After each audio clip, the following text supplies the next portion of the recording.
사람마다 각기 다른 기질을 갖고 있습니다.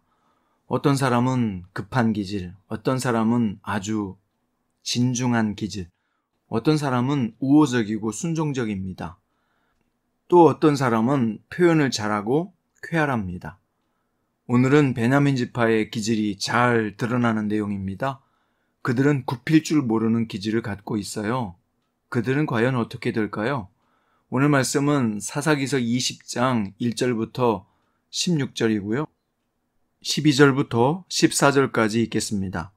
이스라엘 지파들이 베냐민 온 지파의 사람들을 보내어 두루 다니며 이르기를 너희 중에서 생긴 이 악행이 어찌 됨이냐 그런즉 이제 기브아 사람들 곧 그 불량배들을 우리에게 넘겨주어서 우리가 그들을 죽여 이스라엘 중에서 악을 제거하여 버리게 하라.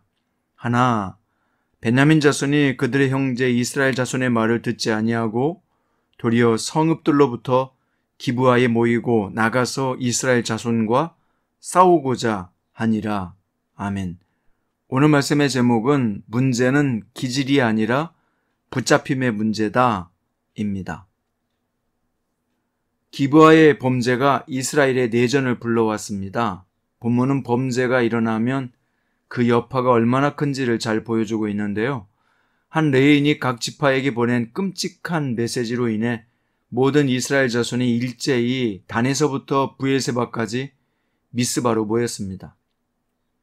칼을 빼는 보병은 40만 명이나 모였는데 이 모임을 백성의 총회라고 부릅니다. 모인 백성들은 레인에게 이 악한 일이 어떻게 일어났는지를 소상히 물었고 레인은 기브아에서 자신이 당한 일을 설명했습니다. 기브아 불량배들이 자신이 묵고 있는 집에 찾아와서는 자신을 동성애 대상으로 내놓으라고 해서 첩이 대신 붙잡혀간 일, 밤새도록 괴롭힘을 당한 첩이 아침에 대문간 앞에서 죽은 일을 자세히 알렸습니다. 이 레인의 연설에 감명받은 이스라엘 백성들은 베냐민 지파에 즉각적인 조치를 취합니다. 그들은 온 지파에서 군사를 소집하여 베냐민 지파에게 갔고 그 불량배들을 내놓으라 그들을 처형함으로써 이스라엘 중 악을 제거하겠다라고 통보했습니다. 뜻밖의 베냐민 지파의 수장들은 불량배도 우리의 아들이다 라고 하며 내놓기를 거부했고 오히려 전쟁을 하겠다고 기브아로 모여들었습니다. 그렇게 모인 베냐민 지파 사람들이 2만 6천 명이었고 기브아 주민들도 700명이나 특별히 선발되었습니다. 이 700명의 선발된 사람들은 왼손잡이였는데 무리배로 돌을 던지면 머리카락도 실수하지 않고 맞출 정도의 실력 있는 자들이었습니다. 여기 무리배는 돌을 꺼내놓고 뱅뱅 돌려 원심력을 이용해 목표물을 맞추는 물매입니다. 다윗이 골리앗을 칠 때 사용한 것이죠. 우리는 베냐민 지파에 대응하는 것을 볼 때 그들은 두 가지 문제점을 갖고 있다는 것을 알 수 있어요. 첫 번째는 그들은 죄에 대해서 각성하고 돌이킬 마음이 없었습니다. 분명히 성경에는 남색하는 자를 개 같은 자라고 신명기 23장에서 표현했고 엄히 금지된 죄악이라고 레위기 18장에서 신명기 23장에서 말했습니다. 또 이를 행하는 자는 사형에 처해졌습니다. 하지만 베냐민은 성경이 금하는 죄에 대해서 오히려 관용적인 태도를 취하고 덮어주려 했습니다. 두 번째, 그들은 화해나 화평, 연합보다는 전쟁을 선택했다는 것입니다. 베냐민 지파의 이런 반응은 그들의 삐뚤어진 영적 상태를 보여주고 있습니다.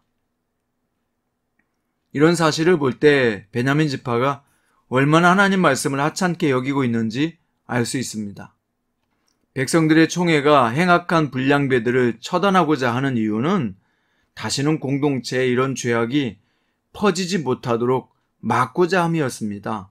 하지만 베냐민 지파는 이를 거부함으로써 제사장 나라와 거룩한 백성으로서의 사명을 거부한 것입니다.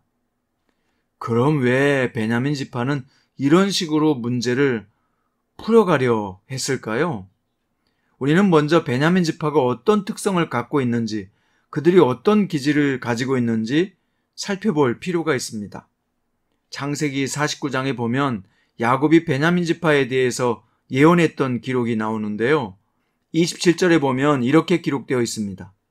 베냐민은 물어뜯는 일이라. 아침에는 빼앗은 것을 먹고 저녁에는 움킨 것을 나누리로다. 이 구절을 현대인의 성경으로 보면 베냐민은 사나운 이리와 같아서 아침에는 원수를 삼키고 저녁에는 그 약탈물을 나누리라로 되어 있습니다. 이것을 볼 때 베냐민 지파의 특성과 기질을 알 수 있는데요. 베냐민은 야곱의 12형제 중 가장 막내 지파입니다. 그래서 그런지 베냐민 지파는 무척 터프하고 호전적인 기질을 갖고 있었습니다. 그래서 사사기서 3장에 보면 사사 에훗이 나오잖아요. 그는 베냐민 지파 사람인데 왼손을 못 쓰는 사람임에도 불구하고 모압 왕 에글론을 단독으로 찾아가서 처치할 정도로 배짱이 두둑했습니다. 또한 오늘 본문에서도 베냐민이 완강하게 저항하는 것을 보면 사나운 이리와 같다는 성경의 예언이 그대로 맞아 떨어집니다. 지금 베냐민 지파의 특성이 우리 중에 나타날 수 있습니다. 굉장히 자신만만하고 누구에게도 붙어도 이길 수 있다고 생각하며 지기를 싫어하는 그런 기질을 가진 사람이 베냐민 지파의 특성이 있는 사람입니다. 그런데 이 기질이 나쁜 게 아니에요. 하나님께 붙들려 잘 쓰임받으면 사도 바울이 나옵니다. 사도 바울은 굉장히 강하고 고집스럽죠? 바울이 베냐민 지파의 후손으로서 다분히 그 기질을 갖고 있음을 알 수 있습니다. 그런데 그 기질이 잘못 쓰임받으면 남의 말은 안 듣고 자기 고집대로 자기 주장대로 강하게 푸시하는 사람이 됩니다. 그 대표적인 예가 바로 사울왕이죠. 사울왕이 베냐민 지파 사람이잖아요. 사울왕은 남의 말을 듣지 않아요. 백성들의 요청에는 아랑곳하지도 않고 가장 훌륭한 사무엘 선지자가 와서 말해도 자기 고집을 꺾지 않습니다. 망할 때 망하더라도 끝까지 자기 주장을 펼치는 유형이 베냐민 기질을 갖고 있는 것입니다. 여러분은 어떻습니까? 어떤 기질과 특성이 있습니까? 베냐민 지파와 비슷할 수도 있고요. 반대로 급할 것도 없고 큰 고집도 없고 좋은 게 좋은 것으로 넘어가는 기질일 수도 있습니다. 사람의 기질은 그 자체가 선하거나 악하거나 하지 않습니다. 사람이 악해지는 것은 기질 때문이 아니라 사실은 그 기질이 주님께 붙잡히느냐 마느냐의 차이예요. 뉴스를 보세요. 의외로 강력 범죄자들, 연쇄 살인범들을 주변에서 평가하기를 매우 온순한 사람이었다, 착했다, 그런 사람이 그런 일을 저지를 줄 몰랐다 라고 말합니다. 기질이 급하고 화끈하고 강하다고 안 좋고 온순하고 얌전하고 신중하다고 좋은 게 아니란 말입니다. 문제는 그 기질이 자신에게 붙들리느냐 아니면 성령님께 붙들릴 것이냐에 따라 선과 악이 결정되고 그 결과도 나타나는 열매로 달라지는 것입니다. 베냐민은 물어뜯는 일이라 아침에는 빼앗은 것을 먹고 저녁에는 움킨 것을 나누리로다.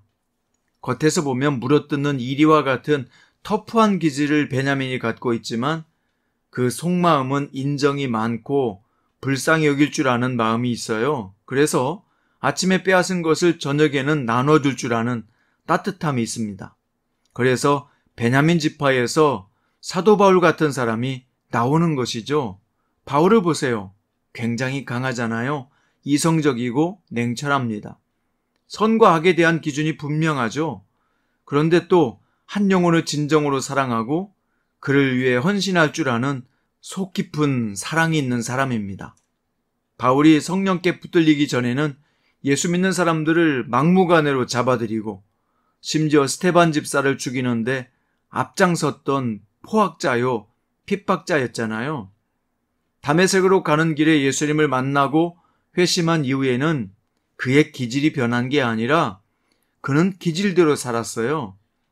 갈라디아서에 보면 베드로가 할례받지 않은 이방인과 함께 자리에 앉았다가 유대인의 무리가 오는 것을 보고 슬그머니 그 자리에서 빠져나오는 것을 바울이 보았습니다. 그리고 호되게 야단을 쳤어요. 많은 사람들이 다 보는 앞에서 대사도 베드로에게 네가 유대인으로 이방인을 따르고 유대인답게 살지 않으면서 어찌하여 억지로 이방인을 유대인답게 살게 하려 하느냐? 사실 이건 엄청난 일이에요. 당시 베드로는 예수님의 수제자요, 사도 중에 대사도입니다. 그런데도 복음에 합당하지 못하면 바울은 대쪽입니다. 그가 누구든지 상관없어요. 질책하고 확실하게 가르칩니다. 예수 믿기 전 기질이 그대로 나와요.